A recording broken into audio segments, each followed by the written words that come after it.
old Honky Tonk Bud, the hip cat stud. He stood watching a game of pool. Now he was leaning against the wall as the house racked the balls. Old Bud was looking real cool. Choked up tight in a white on white with his hoes gathered all around. He had a peppermint striped tie running down to his fly, and he was sporting a gold dust crown. It was the 15th frame of a 9-ball game, and old Bud, he stood watching the play. With an idle shrug, he turned and dug a really strange cat coming his way. It was a funny built cat in a funny style hat that looked to be 9 years old. In a wrinkled up vine and needing to shine, and he was shivering as if he was cold. Now as he moved in close, his nose kept running and water dripped from his eyes. Honky Tonk pinned as the stud moved in and measured him up for size. Now all the other studs except for Honky Tonk Bud, they took him for an ordinary flunky. But through well-trained eyes and many past highs, old Bud took the stud for a junkie. Honky Tonk grinned as the stud moved in and asked if he knew Crow. For Crow wasn't around, he had been gunned down less than a week ago.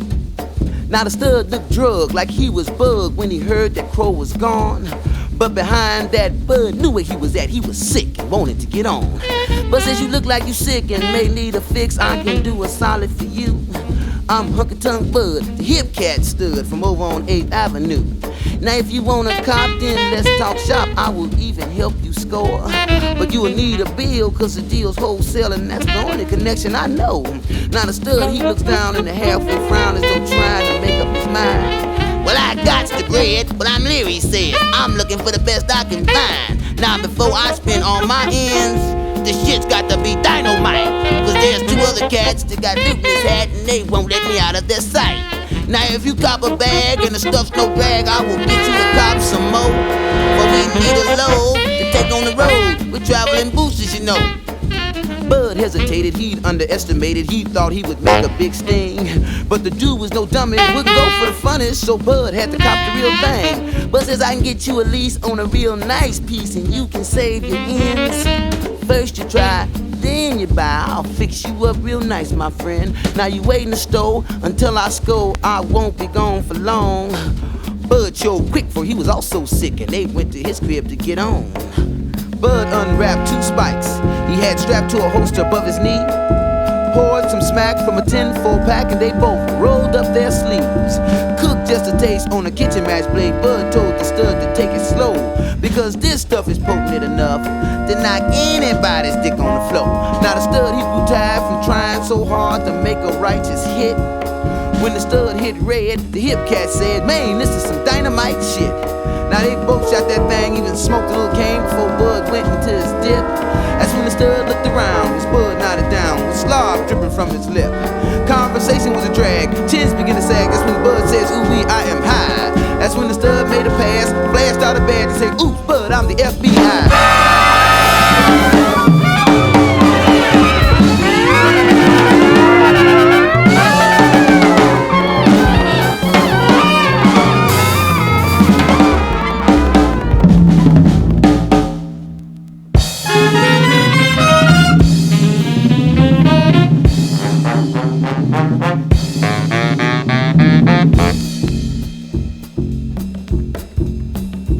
Now the courtroom was packed, for old Bud had been cracked. All the whores and hustlers were there.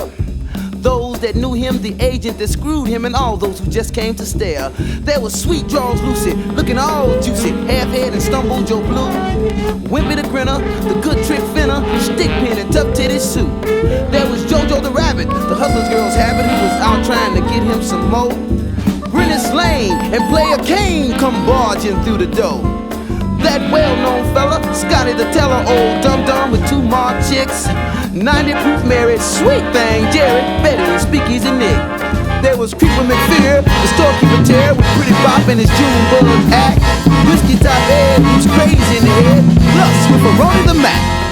Lean as could be was his lady Shirley, who had just come to think she was real shy, looking all fly, playing a 3-piece mink. Lump Rump Fanny, Tugboat Annie, Booty the Gambling Queen, Veronica Vodka, the 2-bit doctor, they all came down to say, Honky Tonk Bud, the hip cat stud, please do not send him away. Give him a play, said that Moore man told Bay, he was only trying to survive.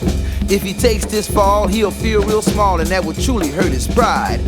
Then all eyes right to to a hell of a sight as Treaty McKnight stepped in sporting a cashmere vine, while a professional killer named Murdering Sam Miller guarded the man from behind. Now the dope houses were closed, there weren't any whores, and crime was at a shocking decrease, while the precinct books stayed on their hooks, and for hours there hadn't been a bus. The phone didn't beep, the dispatcher fell asleep, and the proud cause was raising a fuss. Bud stood cool and unshaken as the cold oath was taken while the charges were read by the clerk. Then old Judge Stern, who's known to be firm, started the trial with a smirk. Now let us proceed. How do you plead to these indictments of selling junk? Well, not guilty, say Bud. The hip cat stood. The charges were trumped from the jump.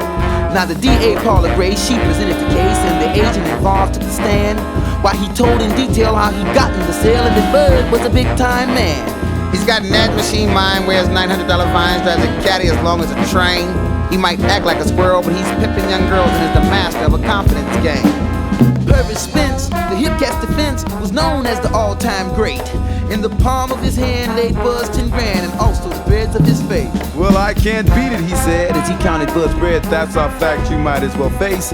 Edgar J. Pagant, the narco agent, why he's built up an airtight case. Your record's too long and their game, it's too strong. I can't buy a break nowhere. The jury's picking's done, I can't get to no one. In the lab, technicians won't buy. The DA is scared and won't take the bread and Bud, you just don't buy the FBI. I've tried other things, my political strings, but the word is hands off, no can do. I'm sorry, Bud, but that's the rub. They're out to make an example out of you. Now these were the facts as the DA attacked the character of Honky Tonk Bud. The hustler slurs as they heard his name smirched, trampled and dragged through the mud. But all the while, through the storm of the trial, Honky Tonk said with a smile.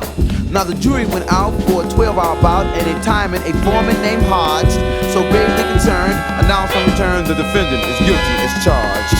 The hustlers yelled flame, called the jurors some names, a few even voiced some threats. Then old Judge Stern, who's known to be firm, banged for order with his mallet. The hustlers quailed as a sudden hush fell, so silent in wonder it sounded like thunder when the judge cleared his throat and asked Bud by vote, does the defendant have anything to say? Well, I do say, Bud, the hip cat stood, before you send me away. Now I ain't crying cause the agent is lying, and if you all with this notion that I'm a big wheel in a narcotic field, and I do hope he gets that promotion. Well, I knew from the jump you were holding the trumps when you wouldn't let my lawyer object. A fact is a fact, and a stack is a stack, and I couldn't make you shuffle for debt. Now I'll get a full load, cause I stayed to the code. You will make an example of me, while some drunken villain runs over your children, pays a small fine and goes free. But all the same, it's all in the game. I knew when I sat down to play. I took on the odds and you dealt the little cards, but this is the price I must pay. But here's a note for your reporters to quote.